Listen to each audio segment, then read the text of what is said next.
Dota 2 has gone through many various changes over its 14 years of development, with a large section of those being the iconic heroes of the game. A lot of heroes in Dota have undergone numerous iterations to land on a fun and unique design. Some, however, have had iconic design from the start, leading to an exciting and dynamic kit. This brings us to the Djinn of Qaldin, and one of my personal favorite heroes, the Sand King. Sand King has had one of the most fascinating journeys in Dota 2 history.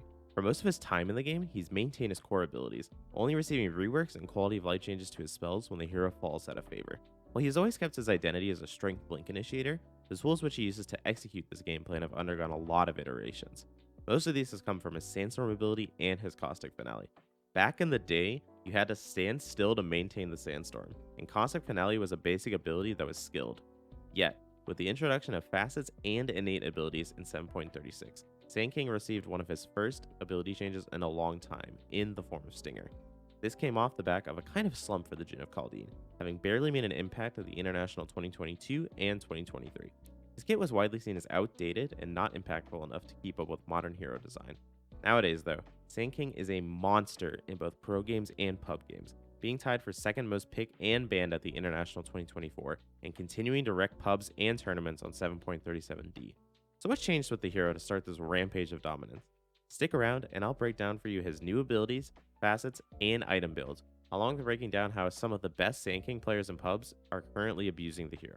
Please note that while most of my video is going to be talking in terms of mid Sand King, a lot of the tips and tricks I'm going to be revealing in this video can be applied to offlane Sand King, which is currently his most popular role in pubs. So sit back and enjoy a breakdown of Dota's favorite core Sand enjoyer. Let's start with Caustic Finale, Sand King's passive and the ability that ties together most of his kit. Nowadays, the ability does nothing on hit, but when a unit dies under the effect of the ability, they explode, dealing a base damage plus a percentage of the unit that dies max health as damage. The damage and duration of the ability scale with each point Sand King puts into Epicenter, his ultimate ability. Caustic Finale is also applied to heroes hit with Burrow Strike. Having this ability now be an innate passive as opposed to a basic ability you have to skill has drastically improved many aspects of Sand King's gameplay. From level 1, he is now able to push lanes in with Caustic and another spell, rather than having to skill the passive and be left with no way to harass without right clicks. And sure, it may not be as potent in the late game as it once was, but you get it for free now. And on top of that, it still does 16% of max health at max level, which is a crazy amount of damage. I want to go out of order here now and talk about the ability that replaced Caustic Finale, Stinger. When this first released, I truly believe it was the most broken ability in the game, and it wasn't very close. Nowadays, and with a heavy nerf from what it once was, I still think it's like a top 5 or top 10 ability. On the surface, it may not seem like much. When used, Sand King slams the ground with his aforementioned Stinger, performing an auto attack with bonus damage in an area and slowing for up to 7 seconds at max level. This applies Caustic Finale as well, and when hit by the inner radius of the Stinger, does 40% more damage. On a 6-second cooldown at max level, and for only 50 mana, this ability does an insane amount of damage to heroes. Not only that though, the most important aspect of this ability is its wave clearing. Previously on Sand King, you had to commit a few auto attacks with a Burrow Strike or Sandstorm to clear waves with any speed. Now, with a couple of auto attacks and a Stinger, the wave is gone, saving time and mana and allowing flexibility for how you can farm. This change, along with facet changes we'll talk about shortly, have turned the Djinn of Qaldin into a farming machine. He clears waves and jungle camps quickly and healthily, allowing him to get to his super strong item timings that much quicker. Alright, let's talk about the bread and butter initiation tool for Sand King, Burrow Strike. It's still the same point and click stun it has been since the beginning of Dota, behaving similarly to Lion's Earth Spike in that it can be ground targeted or point and clicked on an enemy. It has a couple of quality life changes now though that make it that much more potent. If the ability is put on alt cast and pressed outside of the cast range, it will trigger without walking to the destination, casting the full length of the cast range instead. This allows for quick and broad stroke burrow strikes, and while I personally do not utilize it, the alt cast is a tool worth keeping in mind. More importantly, due to the nature of the stun being both a ground target and point and click like Lions, the ability is no longer blocked by Lincoln Sphere. This was a recent change that happened when they made a lot of the spell interaction changes in 7.37, and it really helped the Djinn of Qaldin. It makes it that much harder for opponents to counterplay the quick initiations Sand King provides, forcing them to go status resistance for a shorter stun duration if they want to counterplay for being stunned out of vision. Epicenter is the ultimate ability of Sand King, and behaves similarly to previous iterations of the ability. When cast, he'll emit many small damaging pulses in an area around him, with the radius of the pulses increasing with each pulse and applying a movement speed and attack speed slow. Epicenter for a couple years now has been a channel ability, meaning it can be cancelled with no downside before the ability is cast.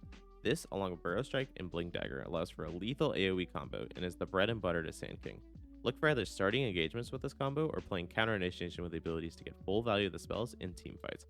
If you pick up an Ags, Epicenter is upgraded to throw 3 Stinger hits randomly in its radius per pulse, with units only being able to be hit by 1 Stinger per pulse. This greatly increases the output of the ability, giving him overwhelming AoE damage that makes him a monster in the late game. Keen viewers may realize that we haven't discussed Sandstorm, Sand King's second ability. That's because the ability's behavior changes greatly depending on your choice in facet.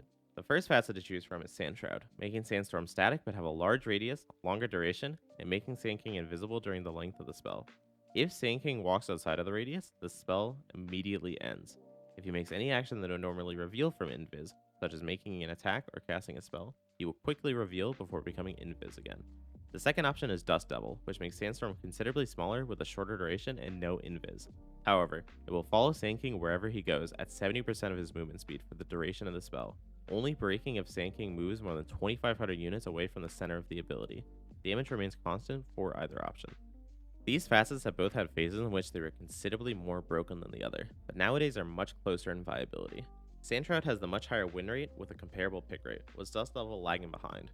Currently, Dust Devil is seen as the flash farming option, as the ability to move from camp to camp and stinger neutrals with Sandstorm up is incredibly valuable. In my opinion, however, Sandshroud is currently the safer default, as the radius is huge and gives some very good teamfight utility when combined with Bloodstone. If you can get away with going Sandshroud in the lane and not lose that lane, jam that facet. Dust Devil is what I would lean towards when a lane matchup is one-sided against Sand King, something like a Husk or a Viper, and you need to move from camp to camp with Sandstorm to farm. You will get less out of the ability in teamfights, however, so keep this in mind before choosing the facet. Your early skill build on the hero will change based on the lane you face. The goal is to max Sandstorm by level 7, but how you get there may vary. All 3 abilities can be taken at level 1, with Stinger and Sandstorm being the most common options. From there, people either take Burrow Strike or Stinger and max Sandstorm from 3 to 7, taking a point in the ability when they're able to.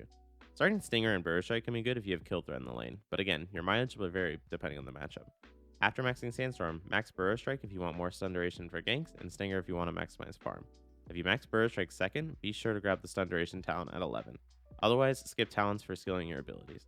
Talent-wise, there's not a lot of variety, with most people opting towards Burrow Strike stun duration at 10, Sandstorm damage at 15, Epicenter radius increase at 20, and Epicenter pulses at 25. The most important item for Sand King is Blink Dagger. The full combo of Epicenter Channel, Burrow Strike, Sandstorm into Stinger is a massive amount of damage, and the initiation potential this item provides is too valuable to skip in the mid lane. You have to set the tempo with most mid heroes nowadays, and Blink allows you to do just that. After this is when most people go Bloodstone, which increases the AoE of every ability of Sand King's except for Burrow Strike, and gives him an insane amount of sustain.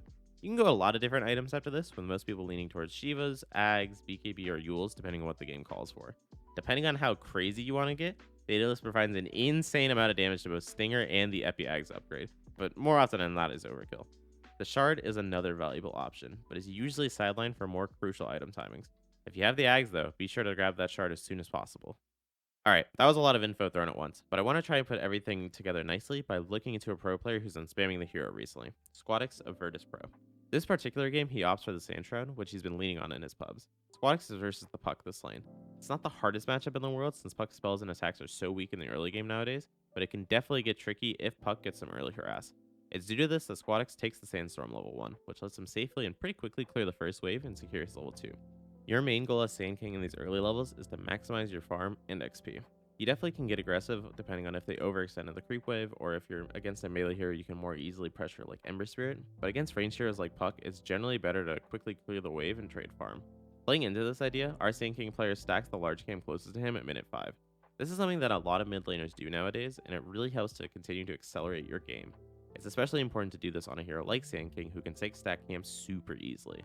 At 6 minutes, Squadix wins the 50-50 rune battle and gets a double damage rune. On Sand King specifically, you have decently strong rotations, but because your blink timing is so important and you farm so quickly, it's generally better to sit back, farm, and counter-rotate with TPs. If you roll aggressive runes like this, however, and the opportunity presents itself, don't be scared at all to make the gank, something that Squadix does to help his carry Nature's Prophet pull farther ahead. From there, it's like we talked about earlier, farm maximization for the important Blink Dagger. He makes another rotation, this time to the top lane with a regen rune, and helps stabilize what could have been a rough fight for the Radiant. And after a long skirmish in the mid lane and some stack camps in the triangle, Squadix has the timing he's been looking for, the Blink Dagger. Notice how he doesn't force an unnatural play on the map now that he has the timing. He keeps pressure up on the mid lane, forces rotations to him, and when the opportunity presents itself, makes the move, which snowballs to a pickoff in the off lane. It's important that you keep your farm up as a mid laner. It's oftentimes not worth it nowadays to throw away your game to make high risk moves on the map. This is doubly true on a hero like Sand King, who farms so quickly that you don't want to neglect your farm for silly skirmishes. A couple of throws later, we're at the 24-30 mark, with the game leaning slightly towards the Dire. Squadex from here puts the game on his back, making a move towards the overextended Shadow Demon and starting a very advantageous fight for his team. Notice how he plays after he uses his initiation combo. He's moving from one target to the next, gaining space with his Sandstorm while landing stuns on the target his carry is hitting. From there, they take the advantage to push objectives, making a quick pick stop for a well out of position gyro that secures another kill onto the Shadow Demon. This is the strength of the Sand King mid. Not only do you have crazy burst, but the ability to set up ganks and teamfights with your stun is so valuable. They take another teamfight after this, and I really want to highlight his execution here. After following up on the gyro, Squadex pops Epicenter, which he uses to clean up the gyro and section off the Shadow Demon and displays Death Prophet. When it looks hairy, he kites it out, allowing for Tree Protector to set him up with a gorgeous overgrowth. A lot of playing these initiators like Sand King is this kiting and waiting game that Squadex plays in this fight. You don't want to just jump to the first thing that comes on screen. Rather, it's okay to play patiently, wait for your moment, and either follow up on a disable a teammate makes or lock down a crucial target for your team to focus down and destroy.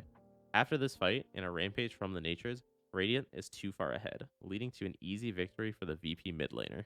I do want to touch on some Dust Devil gameplay quickly as well, so you all have that in your Sand King arsenal. This is going to come from no one of the best mid laners of all time and a Sand King mid enjoyer.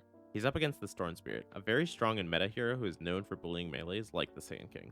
Not only that, but he's against repositioning and the Pudge, and two heroes you do not want to stand still against in the Enigma and Lich. This makes Dust Devil a very smart choice for not only the lane, but how you want to play the game. It's rough for no one starting out, getting killed once early on from the pressure of the storm, and again from a timely Pudge rotation. He keeps his cool though, and uses his Dust Devil to great effect, clearing waves and taking aggressive farm on the map from the Storm Spirit. And after a crucial gank onto an overextended PA, no one has a game again, utilizing the Dust Devil facet to farm up very quickly. The game set at 10 minutes may look very rough, but as many pubs go, the game gets close and no one finds his moments to shine. I want to set the stage for two teamfights that win this game for the Dire. The game has gotten off script for the Radiant. They threw a teamfight in the Dire's triangle and are scrambling to maintain map control. No one this entire game has been power farming it up, and is almost at the top of the net worth chart. So when they make a jump on the Storm around minute 26, he's confident a fight should be able to go their way. And much like Squadex the previous game, after the initial jump, no one is patient. He understands the threat of both the Radiant teamfight and BKBs on Storm and PA, and so he waits, kiting the fight and allowing his teammates to get the BKB out of PA. After these are popped, Sand King seizes the moment and uses his combo on the Phantom Assassin and Storm, killing both and planting the Dire fully ahead. From there, no one finds a beautiful initiation on a very tilted Phantom Assassin, forcing her BKB out himself and kiting it out, leading to another gorgeous reinitiation and a secured win in what looked like an unwinnable game. This is the strength of Dust Devil. It allows for power farming in these hard games and helps you keep value from your Sandstorm as you kite out crucial spells and item actives from your enemy. These two varied facets from Sand King help make him the menace he is today, and allows for some easy MMR if you know how to execute. If you stuck around until the end, thank you so much for watching. It's been a while, all thanks to a busy work month and life, but I'm back and ready to continue to provide mid lane content, both focusing on specific heroes and broad stroke tech that should help you climb in the role. So if that sounds like something you'd be interested in, consider dropping a like, comment, or subscribe. Thank you again, and I hope to see you all soon.